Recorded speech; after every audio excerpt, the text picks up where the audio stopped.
Selamat malam teman-teman. Apa kabar malam Senin ini? Hari ini tanggal Senin ya, tanggal 18 bulan Mei. Artinya di Kalimantan Selatan sudah kurang lebih 1 bulan kita work from home atau di rumah saja. Dan hari ini kasus COVID di Kalimantan Selatan sudah paling tinggi loh di Indonesia. Saya pikir kita tidak akan pernah belum pernah berakhir kayaknya wabah COVID ini. Mudah-mudahan kita bisa bekerja dan beraktivitas normal. Mari kita bergabung dalam ngopi lah. Hari ini kita coba ngopi bersama-sama. Hari ini kita sediakan kopi. Ini kopi jahe. Dan kemudian silahkan teman-teman sambil menikmati kopi yang ada di kamar masing-masing, yang ada di rumah masing-masing. Sambil kita nanti akan diskusi persoalan tidak terlepas lah, karena ini ruangnya Humas Bawaslu, berarti kita bicara tentang pemilu. Tapi dalam konteks sejauh mana sih generasi milenial, khususnya perempuan atau perempuan yang milenial, yang kemudian konsisten memperjuangkan hak-hak perempuan. Sebagaimana kita ketahui kan perempuan mendapatkan jatah 30% ya. Tapi realitasnya bahwa DPRD Kalimantan Selatan itu hanya yang duduk di kursi 10 orang dari 55 kursi. Artinya kan nggak sampai 30%, hanya 18,2% lah. Dan ini kan dari sisi partisipasi pemilih, dari sisi keterwakilan perempuan. Artinya perempuan di Kalimantan Selatan saat kemudian pemilih menjadi lebih banyak, tetapi keterwakilan perempuan tidak sebanyak laki-laki. Nah, ini menjadi sebuah pertanyaan, kenapa perempuan yang notabene pemilihnya lebih banyak dibanding laki-laki, justru laki-laki keterwakilan perempuan lebih banyak. Nah, ini perlu kita eksplor. Bagaimana kemudian dikaitkan dengan nanti proses pemilu dan pemilihan gubernur. Kita memang belum ada sih calon gubernur, tetapi melihat bayang-bayangnya yang ada dari pertebaran media sosial dan spanduk dalam kutip ilegal tadi, belum ada calon-calon yang muncul terhadap calon-calon dari khas perempuan. Nah, ini hari ini kita coba explore dengan Teh Neni Nurjayanti, Direktur Eksekutif DEP. Coba kita shoot dulu dari Direktur Eksekutif DEP. Mudah-mudahan bisa bergabung dengan kita.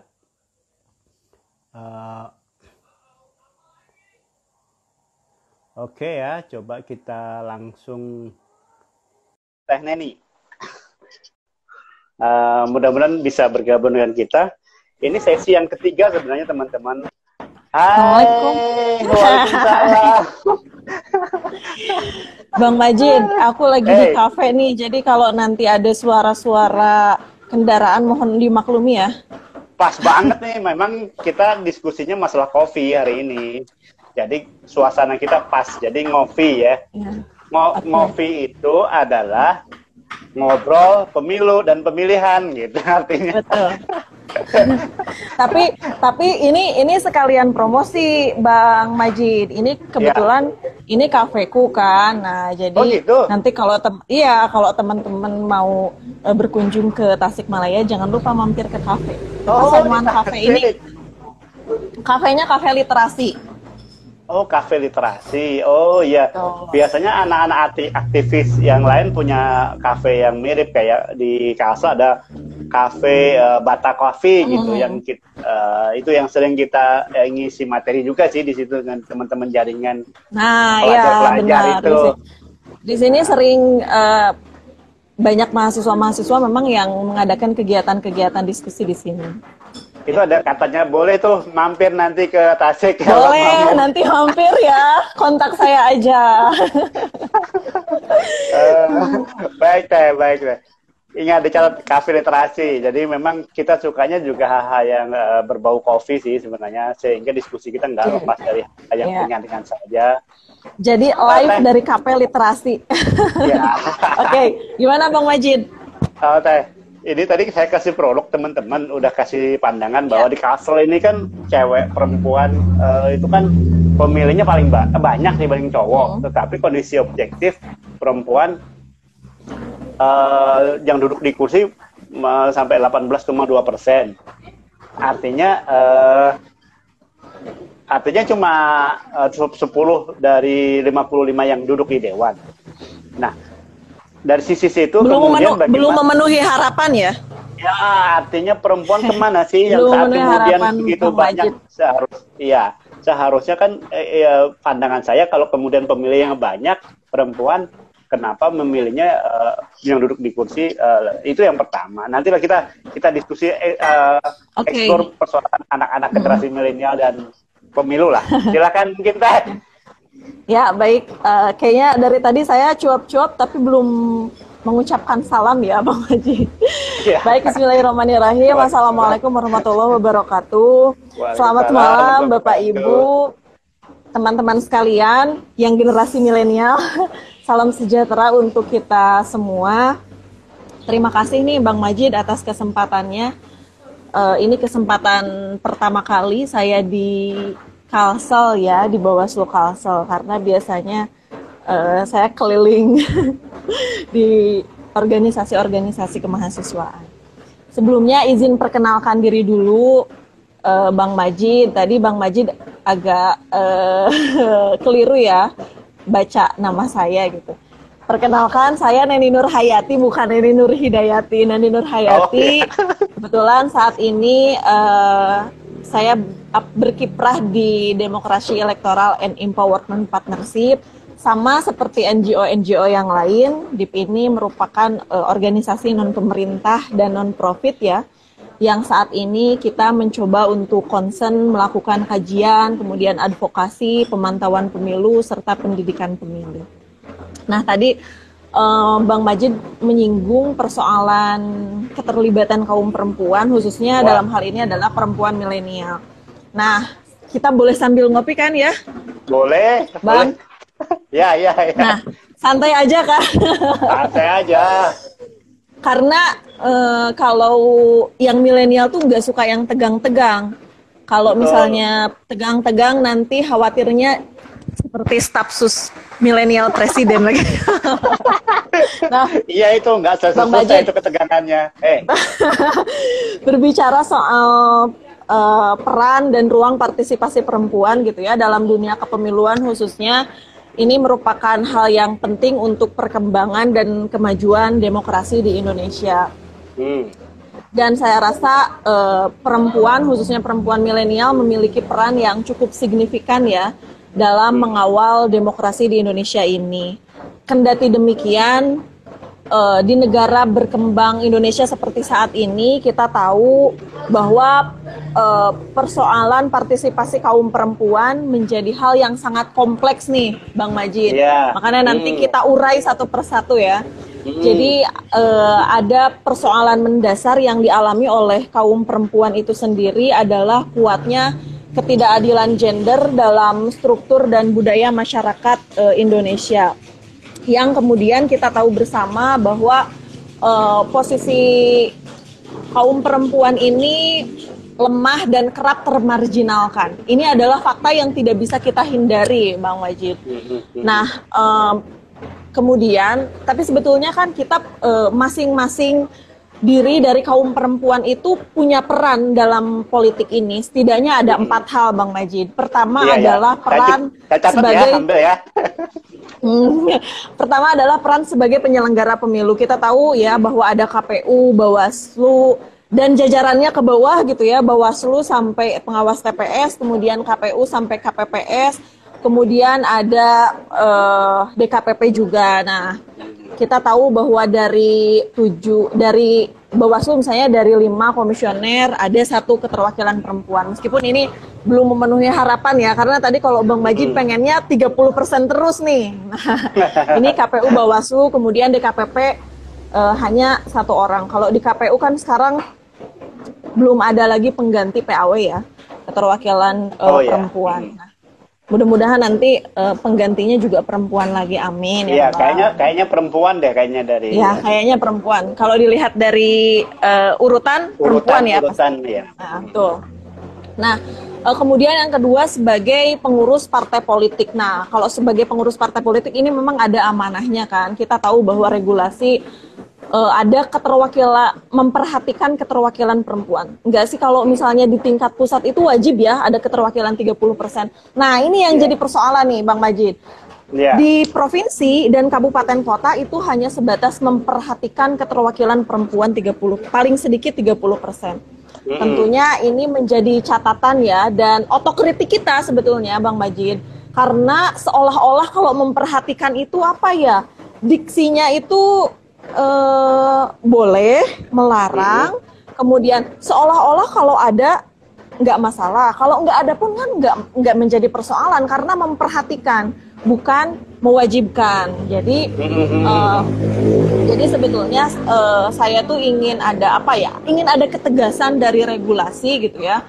Kalau misalnya hari ini di RUU Pemilu sedang akan dibahas, maka bagaimana kemudian regulasi ini harus kita perkuat, sudah saja mewajibkan gitu, jangan memperhatikan, karena ini jadi apa ya? Jadi setengah-setengah gitu kayak sekarang betul. Jadi kayak setengah hati. Wajib jangan ketawa-ketawa melulu, serius ini bicara soal kondisi Indonesia. Kemudian yang selanjutnya adalah peran perempuan sebagai kandidat ya, kandidat calon kepala daerah baik itu di kabupaten kota ataupun provinsi. Kemudian satu lagi adalah peran perempuan sebagai pemilih itu sendiri, bahwa peran perempuan sebagai pemilih paling tidak perempuan dapat membantu penyelenggara pemilu misalnya dalam melakukan sosialisasi pendidikan pemilih kepada basis-basis pemilih gitu ya. Terutama basisnya ini yang diharapkan adalah kaum perempuan agar mereka melek pemilu gitu, Bang Majid. Betul. Dan perempuan juga harus mengambil peran untuk mengawasi ini. Jadi perempuan juga sebagai pengawas partisipatif. Nah, kalau di Bawaslu kan. Dan ketika misalnya menemukan dugaan pelanggaran di lapangan, nah itu harus melaporkan kepada Bawaslu gitu ya, pelanggaran apa yang menemukan pelanggaran apa yang terjadi. Kemudian perempuan juga dapat mengambil sebagai petugas atau peserta kampanye untuk dapat memahami secara utuh nih apa visi misi peserta pemilu atau misalnya kandidat kepala daerah. Kemudian yang terakhir perempuan juga dapat membangun aliansi atau kaukus kelompok gitu ya, baik sifatnya permanen ataupun temporer gitu ya, insidental. Pas ada momentum pemilihan kan itu juga nggak masalah begitu ya, untuk memang mempromosikan calon kandidat perempuan kepada pemilih itu sendiri. Nah, justru ini yang saya rasa apa ya, kita belum memahami ini, Bang Majid. Jadi perempuan milenial harus ambil 4 bagian ini, mau dia di penyelenggara, mau dia di partai politik gitu ya, mau dia misalnya di pemilih, tapi kan dan jangan apatis gitu, jangan kita tidak menjadi bagian dari keempatnya itu, ya udahlah gitu ya, ngapain juga kita mikirin politik gitu kan, biasanya gitu, ngapain toh apapun yang kita lakukan juga tidak akan berpengaruh kok kepada dunia ini. Justru pola pikir seperti ini yang kemudian jadi salah kaprah gitu. Bayangkan Bang Majid, ketika ada 50% pemilih saja perempuan yang berpikir demikian, maka tidak akan ada yang menggerakkan dan mengawal demokrasi, apalagi misalnya sampai kepada tataran pengawalan kebijakan-kebijakan. Nah, ini yang kemudian harus kita perhatikan begitu ya. Nah, keterlibatan kaum perempuan dalam pengawas pemilu misalnya, kita ikut melakukan pelaksanaan pemantauan pilkada gitu ya, untuk memastikan bahwa pilkada itu berjalan free and fair election. Jadi pemimpin yang bersih itu dapat dihasilkan ketika memang proses prosesnya juga berjalan dengan baik sesuai dengan aturan perundang-undangan yang ada begitu ya. Kemudian misalnya gini, bahwa kita tidak bisa memungkiri ya bahwa pemilih perempuan ini, Bang Majid, yang saya rasakan di lapangan adalah kelompok yang paling rentan dan dirugikan akibat politik uang misalnya yang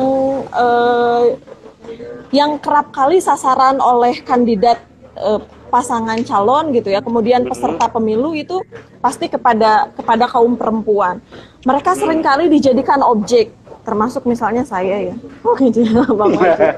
objek sebagai pemberian politik uang.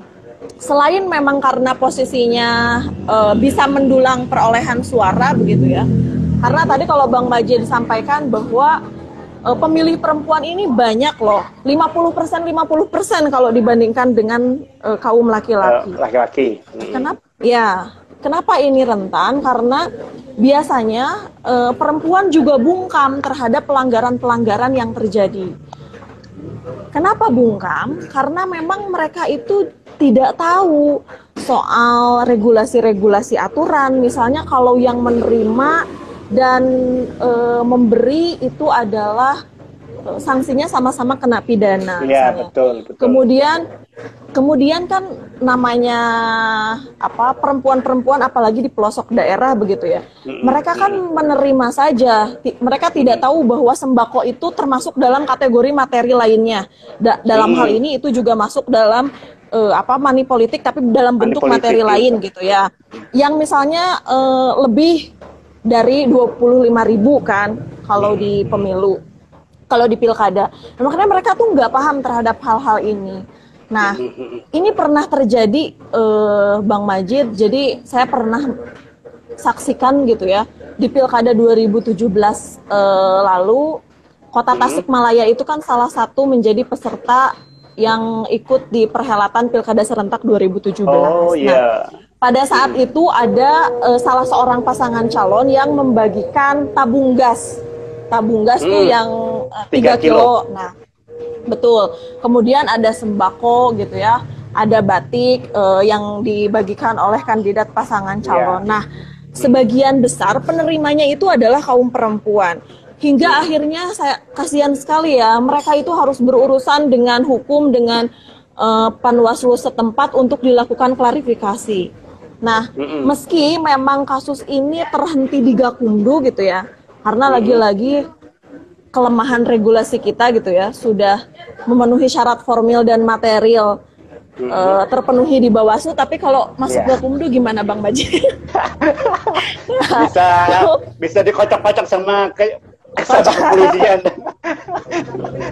Nah, akhirnya kasus tersebut terhenti di Gakumdu, tapi meski terhenti, saya kira kasus itu menjadi catatan tersendiri ya dalam proses perhelatan penyelenggara pemilu. Dan ternyata harus kita sadari bahwa sosialisasi kepemiluan gitu ya bagi kaum perempuan, terutama ibu-ibu, termasuk juga ibu-ibu milenial di pelosok itu masih sangat minim.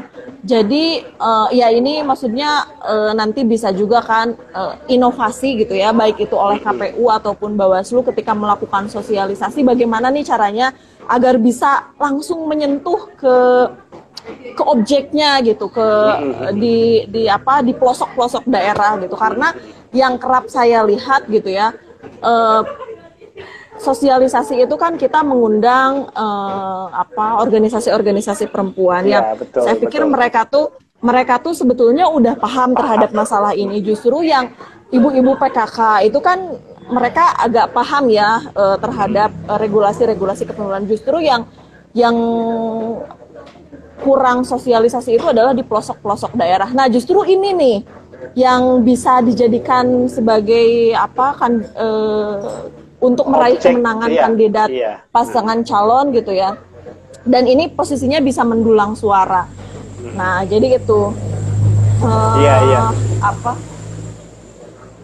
Nah, jadi itu Bang Majid. Ya, jadi memang perempuan pada posisinya terdistruksi oleh sistem jadi sistem itu membangun untuk kemudian posisi perempuan disubordinatkan oleh sistem yang sosial, strata sosial yang ada, dan ini kan berbahaya terhadap tatanan itu. Padahal kan kalau saya istilah para aktivis itu ada afirmasi lah, afirmasi itu memberikan dan gini sebenarnya. Teteh, sebelum dieksplor, ini teman-teman kalau mau nanya silakan loh ya, yang ditulis bikin note-nya, nanti kita eksplor pertanyaan-pertanyaan itu. Ya. Dan sebenarnya gini loh Bang Majid, kan persoalan memberikan pendidikan politik kepada pemilih itu kan bukan hanya tugas KPU misalnya, tugas Bawaslu, tapi di mana juga tugas partai politik.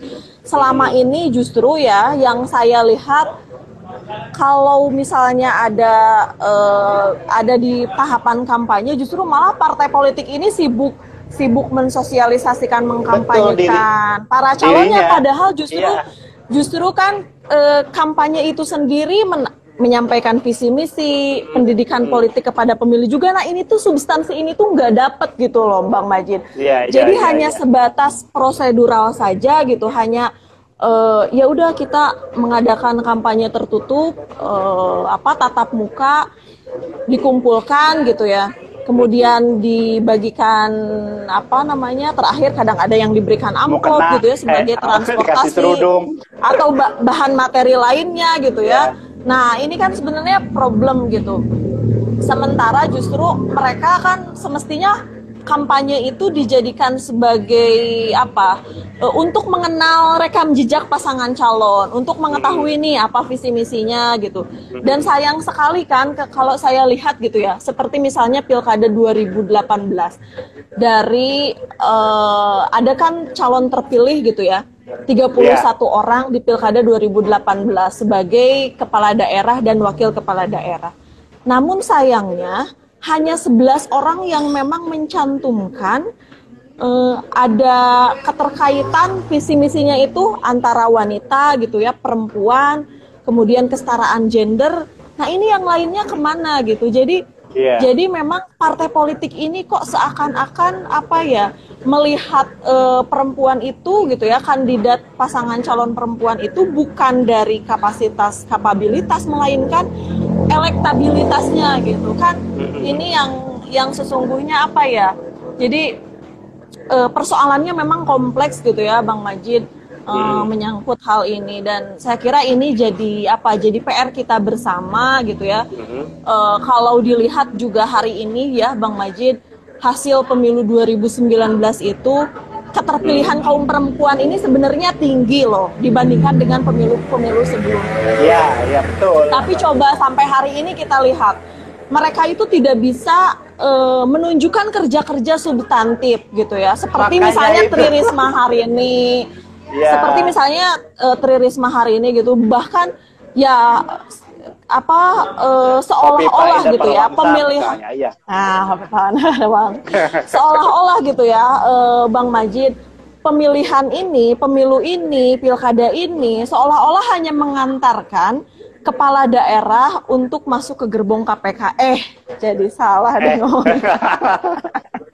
Nah, tapi kan pada akhirnya gini, saya selaku masyarakat gitu ya, perempuan milenial kan pada akhirnya berpikir, ternyata kok pilkada ini yang terbangun di masyarakat pada akhirnya adalah memunculkan fragmentasi demokrasi ini sebagai fragmentasi negatif. Jadi tidak ada tuh fragmentasi positif-positifnya, karena memang kesejahteraan belum terbangun gitu ya. Kemudian apalagi ketika mereka sudah jadi kepala daerah, yang mereka lakukan juga tidak transparan terhadap anggaran dan lain sebagainya gitu. Nah makanya dari mana ya kita harus membenahi. Nah saya pikir perempuan milenial memang kita harus punya peran.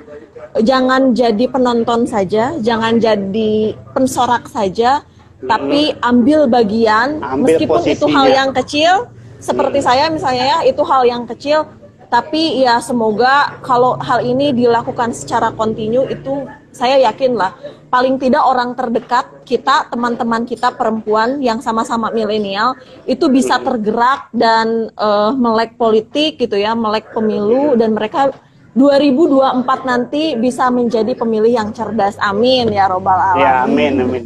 Jadi memang posisi perempuan di dalam undang-undang memang mendapatkan posisi sebenarnya. Kalau saya baca sih seperti itu. Tetapi faktanya keterwakilan perempuan di dalam kelembagaan, di dalam parlemen itu sangat minim karena oleh sistem itu.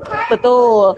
Nggak gini sebenarnya kan regulasi udah membuka peluang affirmative action. Tapi yang saya sampaikan, ini kok regulasinya juga masih memperhatikan, Bang Majid. Kemudian kalau misalnya sistem pemilu kita nanti ke depan di RUU pemilu, kalau yang saya lihat itu masih sistemnya masih seperti itu gitu ya, sama dengan pemilu 2019 yang lalu. Nah, maka saya rasa partai politik itu wajib loh mencantumkan nomor urut perempuan. Sebaiknya bagaimana nanti rancangan undang-undang di tahun 2024 ke depan yang tentang afirmasi perempuan itu, pandangan Teh? Iya. Bentar Bang Majid. Jadi bagaimana ada nggak suara saya? Adalah. Ada. Nah, ini hujan besar jadi sinyalnya agak. Jadi saya pikir gini Bang Majid. Kita harus mengupayakan gitu ya kepada partai politik untuk mewajibkan parpol itu mencalonkan perempuan ada di nomor urut 1, 30% dapil. Karena kalau dilihat dari hasil pemilu yang 2019 kemarin itu kan rata-rata 45% pemilih itu memilih kandidat perempuan berdasarkan nomor urut. Iya betul, biasanya kan ada di nomor urut 1, jadi di nomor urut yang signifikan. 1, 2, 3 gitu, salah satu di antara 3 itu. Tapi jarang perempuan pada posisi 1. Nah, itu dia, itu yang jadi problem. Bagaimana kemudian kita mendorong partai politik untuk itu. Makanya kalau misalnya tidak tidak saklek di regulasi, ini susah Bang Majid. Iya, misalnya begini, dari dapil ada 5 dapil, paling tidak 2 dapil itu ada keterwakilan perempuan pada posisi nomor 1 atau nomor 3, nomor 4. 1, 2 lah, 1, 2, 3 lah, maksimal 3. Iya. Jadi kan saya pernah tuh hadir di diskusi affirmative action RUU pemilu, affirmative action di RUU pemilu perlu ditambah atau enggak? 30% aja kita belum bisa maksimal, apalagi mau ditambah gitu ya. Ya maksimalkan aja dulu itu gitu. Jadi atau memang karena sistem pemilu sistem pemilu yang terbuka ini tidak memungkinkan berfasad gitu lah. Enggak, sebenarnya ini terbuka. Jadi kuncinya di sana. Kuncinya partai politik memang harus mewajibkan menempatkan kandidat perempuan gitu ya, calon perempuan ada di nomor urut 1. Begitu sih, itu aja. Dan itu harus saklek 30% dapil itu harus ada keterwakil ada di nomor urut 1. Nah, ini gimana perempuan? Karena nanti gini loh, kalau berdasarkan teori affirmative action gitu ya, kualitas itu nanti akan bertambah beriring dengan kuantitas.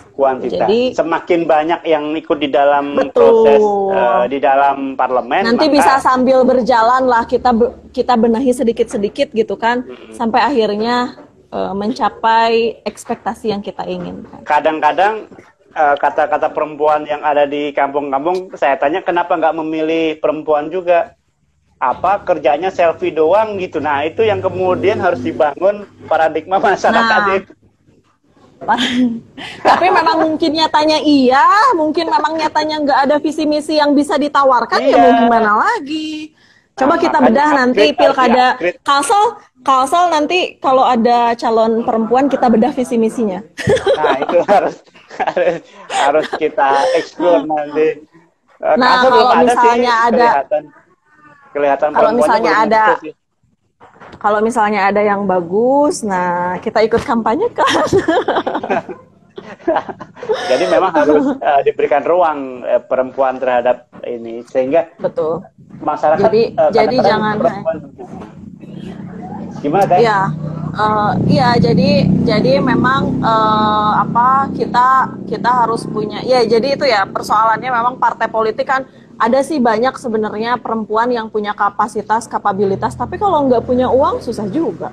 Nggak bisa dapet rekom dari partai politik. Ini persoalannya apa ya, ruwet banget ya. Sebenarnya, tapi kan bagaimanapun kehadiran partai politik dalam sebuah demokrasi itu adalah sebuah keniscayaan. Iya. Tapi partai politik juga memang harus menjalankan sesuai dengan amanat undang-undang di partai politik itu sendiri. Gitu. Jadi jangan, kalau istilah orang Jawa itu konco wingking gitu, teman di belakang Aku doang. nggak ngerti aku bahasa Jawa, jangan ngomong bahasa Jawa sama aku, Bang Maji. jadi Aku butuh translate di bawah, translate. tulisin. Jangan sebagai teman-teman di rumah saja gitu, padahal afirmasi itu harus diberikan itu terhadap. Ini boleh nih teman-teman, ada yang mau diskusi tapi cuman ini apa? Halo, aku ikut nyimak ya tuh. Nah, ya, gitu-gitu. Jadi kita diskusi ya teman-teman, karena nanti saya juga ingin mendapatkan masukan dan saran dari teman-teman semua. Silakan masuk teman-teman, kalau mau ditanyakan silakan, ada beberapa, mumpung kita ketemu aktivis perempuan nih yang tentang pemilu. Enggak juga sih, saya masih belajar aja. Masih muda kan, belum banyak tahu, belum banyak pengalaman juga, tapi memang ya kita harus mau berproses, itu kuncinya, karena saya nggak mau jadi perempuan milenial yang biasa-biasa saja, kita tidak peduli dengan persoalan bangsa gitu ya, karena saya itu punya generasi, maka bagaimana kemudian generasi kita nanti itu akan menjadi berkualitas, ya mari kita berproses dari sekarang. Mudah-mudahan nanti, ya gimana? Kondisi objektif perempuan milenial sekarang itu menurut Teh Neni gimana sih? Kondisi objektif dalam hal apa? Dalam hal pemahaman tentang pemilu, dalam pemahaman kebangsaan, bahkan dalam pemahaman tentang wabah COVID misalnya. Nah, sebenarnya kalau dikaitkan dengan COVID gitu ya, Bang Majid, COVID ini menjadi ancaman yang cukup nyata bagi kaum perempuan itu sendiri. Dampaknya luas, Bang Majid, sosial, kemudian ekonomi, penelantaran, dan bahkan angka kekerasan seksual perempuan dan anak dalam masa pandemi ini sangat eskalasinya meningkat, gitu. Itu kan banyak ya rilis Komnas HAM, kemudian LBH Apik gitu, dan memang kalau dilihat beban ganda yang harus kita jalankan gitu ya oleh perempuan, ya terutama memang perempuan milenial seperti saya, itu memang cukup berat, Bang Majid.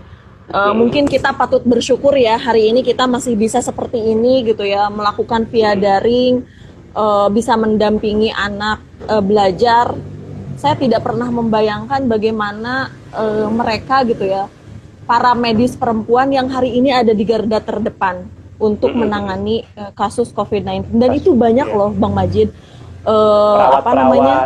Perawat milenial. Jadi yang usianya kelahiran 80 ya sampai 94 itu banyak.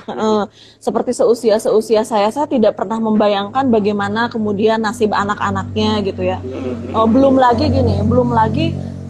mereka ketika memakai APD di rumah sakit gitu ya, tidak memadai begitu ya. Nah ini ini mudah-mudahan ini didengar ya oleh para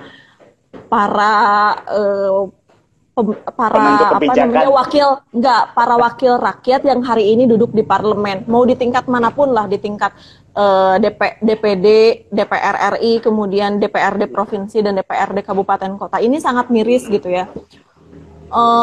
Ya ini contoh nyata loh, Bang Majid. Ini teman saya. Jadi ada yang petugas medis di salah satu rumah sakit, kondisinya sedang hamil. Ya seusia saya lah ya, artinya kan masih ya ternyata dia itu gitu ya, karena harus memakai APD selama 8 jam, bagaimana dengan asupan nutrisi janin dan ibunya, sampai akhirnya keguguran. Dan mirisnya lagi setelah keguguran itu gitu ya, dia kan disuruh kerja lagi. Nah, kondisi-kondisi seperti, belum lagi misalnya ada perempuan yang terinfeksi COVID-19 gitu. Itu kan anak-anak, bagaimana nasib anak-anaknya gitu yang diisolasi. Itu kadangkala tidak ada bantuan konkret dari pemerintah gitu. Ini nyata gitu Bang Majid. Jadi saya rasa ini potret nyata hari ini gitu ya, di samping memang ya kita terdampak secara sosial, secara ekonomi gitu ya, belum lagi kekerasan perempuan dan anak yang memang kalau dilihat ternyata rumah sendiri sekalipun gitu ya, dan ruang-ruang publik menjadi tempat yang tidak aman untuk perempuan. Saya rasa ini harus ada kepekaan dari para wakil rakyat perempuan. Halo. Halo perempuan wakil kita. Mudah-mudahan mereka punya kepekaan dan sense of responsibility melihat kondisi hari ini. Jangan hanya melihat saja gitu ya, tapi di dapil masing-masing, ayo dong tunjukkan kerja-kerja substantifnya. Partai politik gerakan tuh perempuan-perempuan yang hari ini duduk di parlemen agar mereka bisa memberikan kontribusi yang nyata. Saya tidak pernah terbayang gitu ya untuk warga perempuan gitu yang bukan malah membahas RUU yang kontroversial. Ya, di tengah wabah COVID-19 seperti ini kan justru yang dibutuhkan itu adalah kontribusi nyata, kontribusi konkret gitu ya. Bantuan yang harus diberikan kepada masyarakat. Ini di parlemen malah sibuk membahas RUU Omnibus Law, RUU Ketahanan Keluarga yang dipandang kontroversi di kalangan masyarakat, ini malah mau disahkan. Sementara RUU PKS apa kabarnya gitu kan? Kekerasan seksual semakin meningkat gitu ya. Sekarang korban banyak berjatuhan loh Bang Majid. Sementara pelakunya berkeliaran begitu saja karena memang lemah regulasi gitu ya. RUU PKS sampai sekarang belum juga disahkan. Padahal pembahasannya udah lama banget.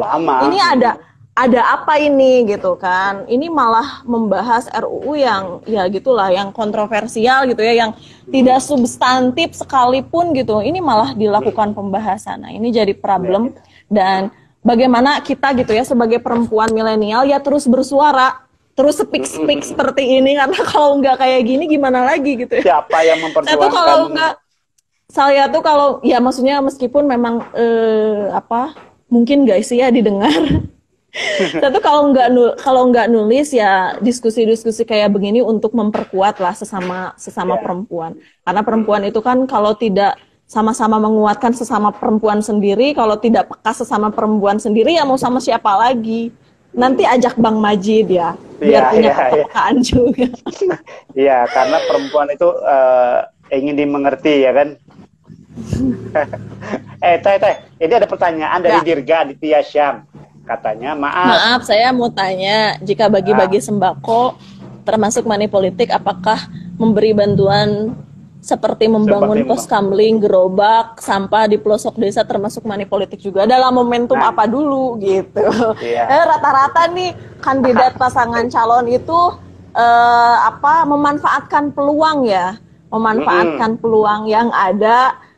Ini sekarang misalnya masa-masanya politisasi bansos. Sekarang nih, padahal dia bansos, mau pilkada gitu. Kalau pilkada kan, mau pilkada dia melakukan politisasi bansos dengan hari ini sekarang marak banget loh Bang Majid. Apalagi sekarang menjelang Lebaran kan, dalam kondisi COVID kayak gini, itu udah banyak banget yang melakukan politisasi bansos itu. Tidak hanya dilakukan oleh petahana sebetulnya, tapi juga calon-calon kepala daerah itu udah banyak stiker-stiker calon kepala daerah mana gitu ya. Kemudian dibagikan sembako. Nah, itu termasuk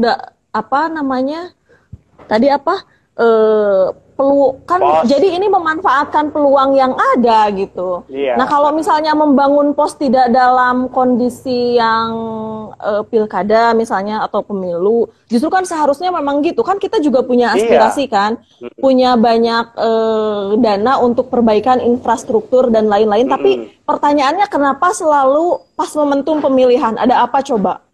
Nah, kan gitu. Tapi Jadi lagi-lagi memang ini lagi-lagi mestinya yang seru ini lagi-lagi bansos, kan seharusnya bansos itu kalau dari dilakukan oleh pemerintah daerah tidak ada lambang-lambang calon yang kemudian akan ya tidak dikirim ada lagi. stiker dan lain sebagainya gitu ya. Tapi Ah, ya ini ya makanya kan sebetulnya dalam hal penanganan bansos ini kan bukan hanya tugas Bawaslu ya. Bawaslu hari ini kalau saya lihat dia sudah maksimal melakukan bentuk pencegahan misalnya dalam bentuk surat himbauan yang disampaikan ke kepala daerah begitu ya, ke betul. ASN, ke camat-camat, ke kepala desa gitu kan. Nah, ke partai-partai politik gitu ya. Jadi ya ini sebetulnya kan sulit juga kan Bawaslu untuk menindak karena memang kita juga dilemahkan oleh regulasi. Calonnya pun kan saat ini belum ditetapkan. Jadi mohon untuk ada kesadaran diri lah ya dari para kandidat. jangan jangan show Diri. of force, jangan Mau show of bansos, force dan kalau mau bansos ikhlas saja ada bansosnya yang kemudian ikhlas, ya tanpa betul, ada embel-embel dan tanpa lain ada sebagainya. embel-embel apapun, betul itu. Termasuk Tete, money ada politik pertanyaan. ya masuk money politik sih kalau misalnya memang Iya, dalam momentum pemilu. Kalau misalnya memang iya. ya misalnya, tapi kan lagi-lagi ya kita susah ya. Mungkin Bawaslu juga nanti susah menindak hal-hal seperti ini kalau memang tidak kuat. Yang kuat unsur Sebenarnya formil materialnya saja terhenti di Gakumdu, apalagi kalau yang nggak pasti. Ya kadang gini sebenarnya ya, gini teh, sebagai perempuan Mila, gimana? bentar teh. Kalau pendapat saya di pasal 71 itu apabila incumbent misalnya berbagi sembako, kemudian ada pasal 71 menyatakan bahwa dia saat ini nggak kena, tetapi apabila nanti pemilu tahun 2020 misalnya dan di bulan Desember kan dihitung 6 bulan setelah pendaftaran calon tuh. Penetapan. Itu bisa ya? Calon tuh. Maka bisa dihitung 6 bulan. Nah, kalau dia masuk dalam hitungan 6 bulan, hari ini misalnya bulan September misalnya pencalonan, berarti ini masih masuk 6 bulan itu. Masih masuk. Pemilu itu kapan? Nah, itu kita kan belum diskusikan pemilu belum ada jelas gitu. Masih ada ketidakpastian ya. Kita menyimpan ketidakpastian. Untung kopi sesuatu yang pasti.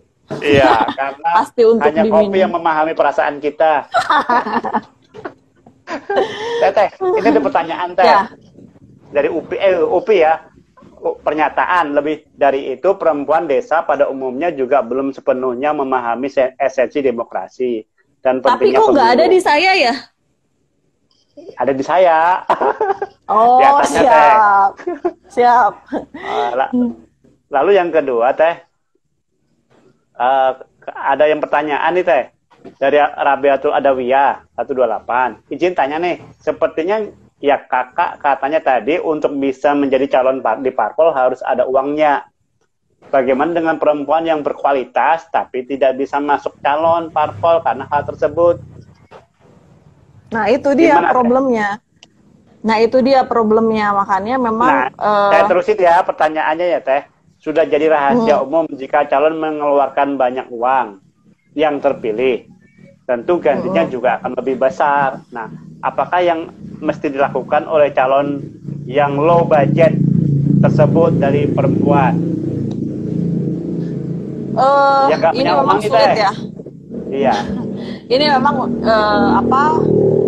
kondisi ini kan memang sangat sulit ya, Bang Majid. Tapi karena sistem kita kan politik kita kan transaksional. Tapi kan kita juga ya kalau memang ada perempuan berkualitas gitu ya, terus kemudian punya potensi tinggi untuk menang kan, kita tidak hanya lewat partai politik, tapi juga kan bisa independen gitu ya, perseorangan. Mungkin bisa masuk lewat sana dan meminta dukungan pemilih gitu ya, itu mungkin juga kan bisa gratis gitu, daripada masuk partai politik yang memang kemudian ada ketentuan-ketentuan tertentu untuk mendapatkan rekomendasi itu.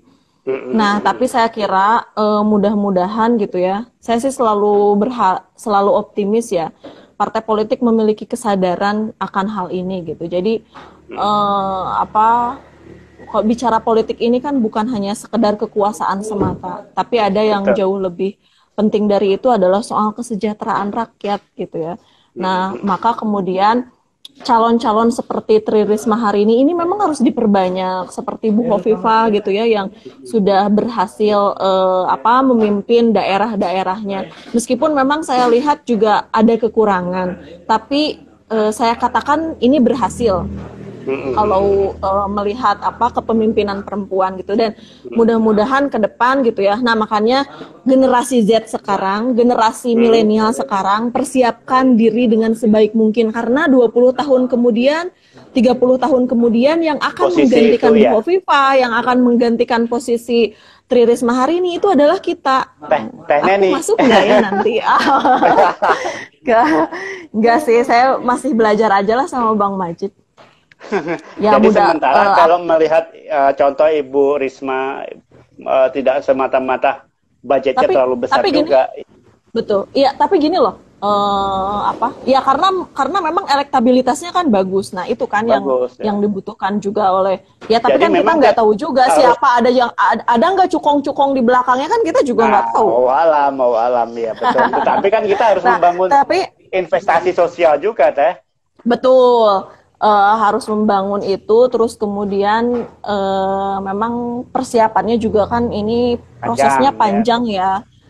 Bagaimana saya kemudian? dapat kabar, Teh, bahwa ada caleg legislatif, dia dulu aktivis perempuan yang mengadvokasi kegiatan-kegiatan perempuan, dan mereka dia budgetnya rendah katanya, karena dia memberikan pendidikan kepada perempuan saat dia menjadi calon di legislatif di NTB atau apa kemarin itu ada waktu diskusi. Tapi kan itu terhitung. Caleg yang kayak gitu tuh terhitung jari, dan mungkin dari 100% mungkin hanya 5% yang seperti itu. Tapi mudah-mudahan ya seperti yang tadi saya sampaikan, bahwa kita harus optimis ya. Demokrasi ini akan lebih baik dengan kepemimpinan yang lebih baik pula, dan menghasilkan pemimpin yang berkualitas. Makanya sekarang nih, bagi daerah-daerah yang akan menyelenggarakan pemilihan kepala daerah, yuk kita kawal bersama-sama, kita awasi bareng-bareng. Nah, awasi gitu ya. Agar memang hasilnya berkualitas, prosesnya juga berkualitas sesuai dengan aturan perundang-undangan yang ada. Teh, ada hal yang kemudian ini kan ini sampai jam berapa? Oh, masih lama ya? Kita paling 10 menit lagi lah ya. Siap. Teh, ya. Ini kan kondisinya seperti ini. Di Kalsel kan mau pilkada juga. Mudah-mudahan ada calon perempuan lah ya, kita berdoa. Kondisi objektif bahwa di tengah wabah COVID seperti ini kan ada keluarkannya Perpu, kan sudah jelas ada Perpu nomor 2. Yang katanya pemilu tahun ini 2020 bulan Desember. Meskipun belum ada kepastian juga ya. Kata Mas Arief yang terakhir tadi siang bahwa pemilu kemungkinan tanggal 21. Kalau perspektif perempuan milenial nih, seperti apa sih sebaiknya pemilihan kepala daerah di tahun 2020 atau 21, atau seperti apa seharusnya? Jadi gini, kan keluarnya Perpu nomor 2 tahun 2020 itu kan memberikan kepastian penundaan ya. Penundaan pilkada yang awalnya September diundur menjadi Desember 3 bulan. Ini kan bisa dilakukan dengan asumsi bahwa COVID ini akan berakhir di bulan Mei ini. Tapi kita kan tidak ada yang bisa memastikan kapan wabah COVID-19 ini selesai. Tapi kalau saya kemarin lihat di uji publik PKPU gitu ya, nampaknya partai politik semua satu suara ya, keren. Untuk tidak ada perubahan pilkada, artinya tetap dilaksanakan pada bulan Desember 2020. Saya itu kan pernah berdiskusi ya dengan Mbak Titi Anggraeni, kemudian Mas Afif ada menghadirkan juga dari Komnas HAM. Jadi ketika hal politik, kan alasannya kenapa dilaksanakan Desember 2020, salah satunya adalah karena hak politik warga negara. Tapi kalau kemudian hak politik warga negara dengan hak kesehatan itu dibenturkan, maka mana yang lebih utama? Nah, kata Komnas HAM gitu ya, bagaimanapun kesehatan masyarakat itu jauh lebih utama dibandingkan segala-galanya. Hifdun nafs. Ya, jadi apa namanya? Ya, kita harus mengutamakan keselamatan jiwa para penyelenggara gitu ya, para pemilih. Saya sih nggak bisa membayangkan ya apabila kemudian ini terjadi apa pilkada itu jadi 2020. Ini kan artinya awal Juni kita harus udah mulai tahapan. Sementara betul. Sementara kalau dilihat di PKPU kemarin yang uji publik kan awal Juni kita udah mulai tahapan. Di antaranya meneruskan pelantikan PPS dan lain sebagainya. Kemudian coklit dan lain sebagainya gitu ya. Dan ini kan membuka ruang pelaksanaan itu pertemuan antar individunya semakin tinggi gitu ya. Bagaimanapun juga proses verifikasi faktual itu calon perseorangan gitu ya. Itu kan harus dilakukan secara sensus dan ini kan otomatis ada pertemuan antar individu. Nah, justru saya lihat gitu ya, alih-alih kita itu memutus mata rantai, namun yang terjadi adalah memberikan kontribusi terhadap penularan virus itu sendiri. Dan kalau dilihat juga sekarang kasus yang positif itu lebih meningkat ya, meskipun memang jumlah yang sembuh ya lebih besar dibandingkan jumlah yang meninggal dunia. Tapi kan artinya kalau misalnya kalau misalnya ini terus satu hari aja kan ini kalau nggak salah udah 400 kan yang positif. Betul. Nah artinya kalau melihat masa sih terbesar di dunia sehari ini berapa? Hari ini aja berapa? Kemarin masuk 34 katanya, ada berapa ya, pokoknya banyak banget Indonesia paling banyak. Nah kalau melihat gini kan artinya nanti akan jumlahnya belum lagi kan nanti Juni itu arus orang kembali pulang gitu ya ke kampung halaman, ini kan penularannya kan amat sangat tinggi begitu ya. Jadi apa mungkin nggak dilaksanakan pilkada ini di tengah kondisi seperti ini? Tapi bagaimanapun kalau memang ini sudah menjadi keputusan gitu ya, apalah daya tangan tak sampai. Kita harus kita harus bisa mengikuti dan ini tantangan bagi KPU. Saya kira termasuk juga Bawaslu yang nanti akan mengikuti skema pengawasan tahapan pilkada gitu ya. Bagaimana KPU juga mempersiapkan hal ini dengan sebaik dan sematang mungkin. Kalau dilihat juga kan artinya nanti akan ada pembengkakan anggaran juga. Anggaran untuk khusus protokol penanganan COVID. Seperti misalnya, seperti misalnya di setiap TPS itu mungkin wajib ada yang namanya hand sanitizer, kemudian cairan antiseptik gitu ya, kemudian APD gitu, terus kemudian masker, belum lagi nanti petugas khusus dari kesehatan. Nah, ini kan berapa biaya yang harus ditimbulkan, sementara kan tidak tercover dalam NPHD itu sendiri. Nah, ini seperti apa gitu ya? Karena justru keselamatan pemilih, keselamatan penyelenggara, keselamatan kontestan ini jauh lebih utama dan harus diprioritaskan. Maka kemudian ini menjadi tantangan yang cukup berat. Belum nanti harus ada juga termometer ya di setiap TPS. Kalau dilihat nih Bang Majid, kan hari ini di setiap TPS yang pilkada itu kan ada yang pemilihnya itu sampai 700-800 ya. Karena kita kan nanti basis pemilihnya kan pilkada yang sebelum 700-800. Coba bayangin kalau misalnya ini dimekarkan lagi gitu ya, TPS-nya gitu, karena tidak memungkinkan banyak gitu. Nah ini kan otomatis pembengkakan anggaran di TPS juga akan makin tinggi. Biaya lagi. Satu TPS itu paling tidak 1.500.000 satu TPS kalau di pos anggaran. Coba kalikan ribuan di KPU. Iya. Oh iya, mantan KPU ya. Nah nanti kan berapa gitu kan jumlah yang harus di cover oleh anggaran itu sendiri. Nah belum lagi nanti bagaimana tingkat partisipasi pemilih. Kalau melihat fakta hari ini gitu ya, saya aja sebagai perempuan milenial lagi-lagi, saya tuh lebih menyelamatkan diri masing-masing sekarang. Ya, Kita khawatir jangankan nanti jangankan untuk datang ke TPS gitu ya. Untuk menyelamatkan diri saja kan ini masih was-was kita ini. Belum lagi kita harus menghadapi situasi new normal pasca wabah COVID-19 ini selesai. Jadi jangankan untuk datang ke TPS, jangankan untuk mengenali rekam jejak pasangan calon gitu ya. Masyarakat justru kita dihadapkan dengan keadaan normal baru dan menyelamatkan dirinya masing-masing. Saya kira ini hal yang hal yang harus kita perhatikan bersama. Belum lagi nanti sepertinya jumlah tren golput itu tinggi. Ya, belum lagi kondisi itu. Kemarin kalau kita lihat 2019 saja, pemilu 2019 lalu, dalam kondisi yang normal itu sudah banyak para penyelenggara yang berguguran. Apalagi dalam kondisi yang seperti ini. Bagaimana juga nanti kualitas penyelenggaraan di tengah kondisi ketidakpastian seperti ini.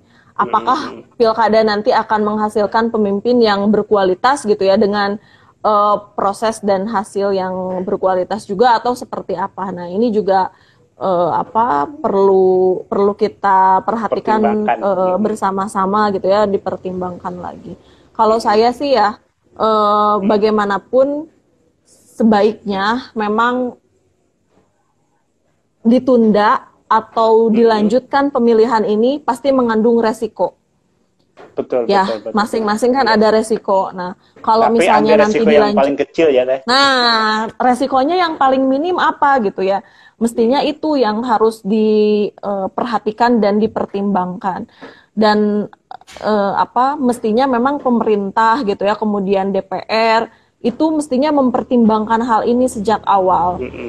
Kalau misalnya hal ini sudah dipertimbangkan sejak awal, maka perpunya juga tidak akan keluar setengah hati sih. Iya sih. Bagaimana?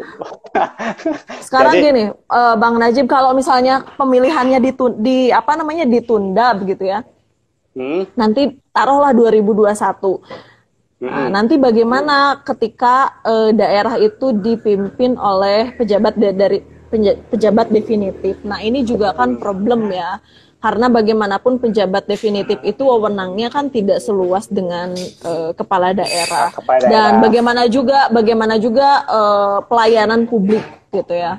Otomatis ini kan akan menjadi kebijakan-kebijakan dan lain sebagainya. Nah, ini juga harus dipertimbangkan juga. Maksudnya kan makanya ditunda atau dilanjutkan ini harus ada skenario-skenario agar memang memberikan kepastian juga kepada kita gitu ya, kepada publik, masyarakat. Ini mau dibawa kemana demokrasi Pilkada 2020 ini. Itu barangkali Bang Najib. Apalagi coba aku. Iya, makasih Teh Nina, banyak sekali hari ini dapat pencerahan teman-teman. Aduh, udah jam berapa? Enggak sih. Saya tuh sebetulnya hari ini mendapatkan banyak pencerahan dari Bang Najib, sekalian juga belajar gitu ya. Dari mana aku dapat kasih pencerahan? aku sih dapat pencerahan dari Bang Najib. Sebetulnya ini kan proses pembelajaran perempuan milenial ya. Iya. Jadi hari ini gini, sebenarnya kita mau mengeksplor lebih dalam. Tapi memang kita punya ruang waktu yang cukup untuk kemudian di sesi ini. Nanti kita diskusi lebih ulang, Teh.